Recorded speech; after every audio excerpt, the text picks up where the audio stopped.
When Hugo Throssell joined the 10th Light Horse Regiment during the First World War, he was young, courageous and, importantly, idealistic. And these traits saw him win a Victorian Cross for his efforts in the Gallipoli campaign.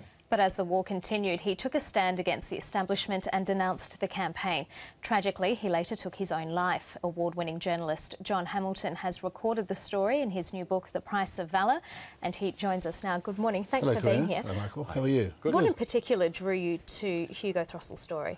Well, it was a combination of this extraordinary fellow who was the Don Bradman of his age. He was a national hero.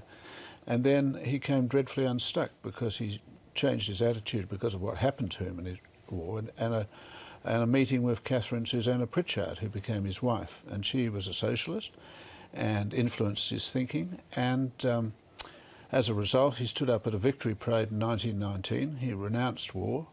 He proclaimed he was a socialist. And from that moment on, he became a political pariah, basically. Which was a 360-degree turnaround from where he started, because this guy was a pillar of the establishment. His dad was a former Conservative Premier. That's right, second Premier of Western Australia. Yeah, he was fully behind the campaign. Absolutely. His father was a self-made merchant, 14 children, huge house. Hugo went to one of the best schools in Adelaide because they were so rich they could actually send people away. And he was the first West Australian to win the Victorian Cross. He survived 2 horrific battles on Gallipoli.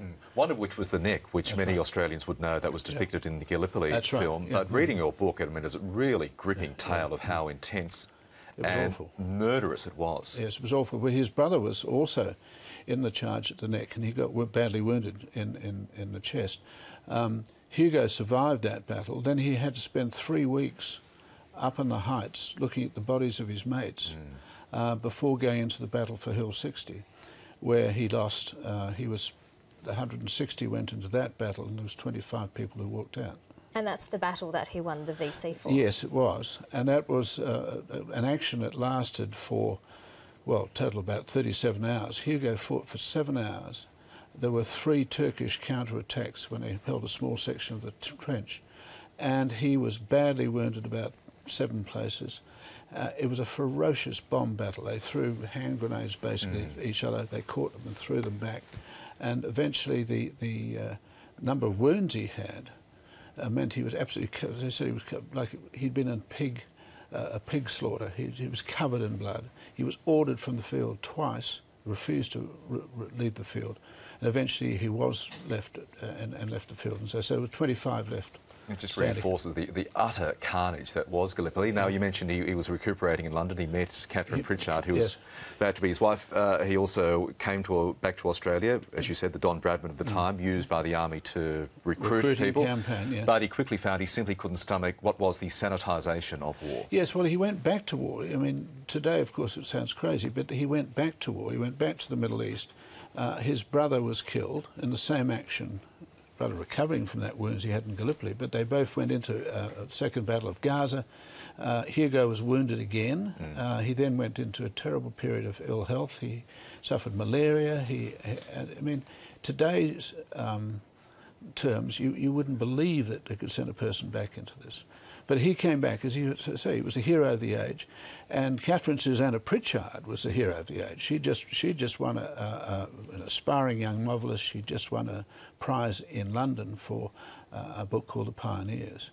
And they both came back together. They met in London, but they came back together here in Melbourne. And that's when the spark really flew. How difficult was it at the time for returning servicemen in Australia? It was very difficult. The repatriation department was in embryo. There was no counselling. In fact, if you read the records, the disturbing thing is that they were all sort of chipping away at whatever pension they had.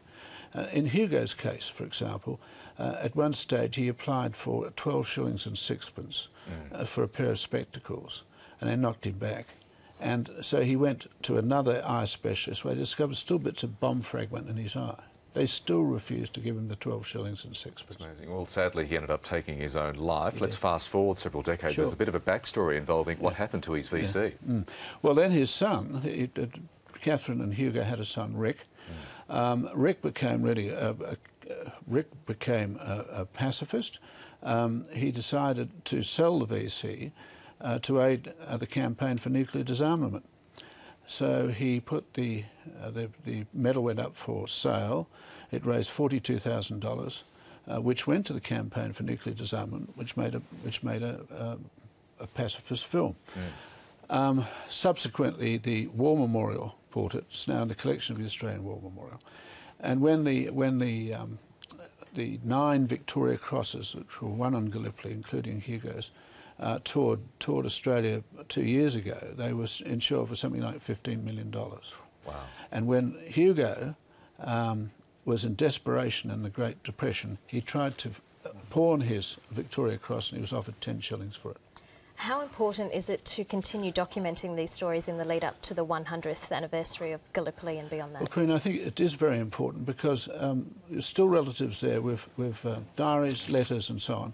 And this is the last chance really to get hold of those records and preserve them and show what really happened in Gallipoli, because it was a horrible, horrible campaign. And if anything, I hope this book will display the futility of war. That's a great read. John Hamilton, thank you so much. Thank you for having me. Thank you. Thank you.